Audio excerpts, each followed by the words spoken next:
எதுக்குமே வராத உங்களுக்கு கோட்டை வேணும். என்ன இது என்ன அரசியல்? மக்கள் அவ்வளோ ஏமாளிகள் நினச்சிட்டிங்களா நீங்கள்? சொல்லுங்கள். என்ன அவ்வளோ கேவலமான அரசியல் இங்கே இருக்குதான்னு? விஜய் வந்தால் கூட்டம் வந்துடும் அப்படின்னாக்கா, கூட்டம் எம்ஜிஆருக்கு வராத கூட்டம் உங்களுக்கு வந்துடுச்சா? இதுக்கு முன்னாடி பல கூட்டங்கள் நடந்திருக்குது. செல்வி ஜெயலலிதா அவர்களுடைய மாநாட்டுக்கு வந்திருக்குது. ஒன்றும் இல்லை, உனக்கு முன்னாடி ஒரு தனி சமூகத்தின் தலைவராக அந்த பூவை மூர்த்தியார், உங்களுக்கு தெரியுதுலையே, இங்கே வடக்கு தமிழுக்கு மிக பெரும் கட்சியாக இருந்த ஒரு தலைவராக இருந்தவர். கூட்டம் அவர் காட்டின கூட்டம்லாம் அரண்டு போச்சு அன்னைக்கு. யார் இங்கே கூட்டம் கூட்டாமல் இருக்காங்க? இப்போ சமீபத்தில் இட்லி கடை படத்துக்காக தனுஷ் கூட்டின கூட்டம் கோயம்புத்தூரில் கூட்டம் வரணும். அதுக்காகத்தான். அதுக்கு என்ன பண்ண போகிறீங்க சொல்லுங்கள்? எல்லாம் இதுக்கு சரி. நான் இதுக்கு முன்னாடி வீட்டில் படத்தை வச்சுக்கிட்டு தானே அரசியல் பண்ணீங்க. படத்தை வச்சுக்கிட்டு ஓட்டு கேட்டு எதுக்கு நீங்கள் ரோட்டுக்கு போகிறீங்கன்ற?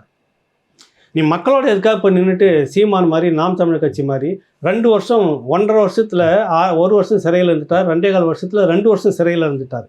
நூற்றுக்கணக்கான போராட்டங்கள் பண்ணியிருக்கிறாங்க. அந்த தம்பிகள் சேர்ந்து எக்கச்சக்கமான வழக்குகளை வாங்கியிருக்கிறாங்க. சிறைக்கும் போயிருக்கிறாங்க.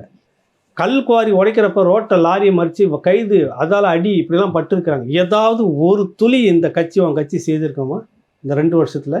எதுக்குமே வராத உங்களுக்கு கோட்டை வேணும்.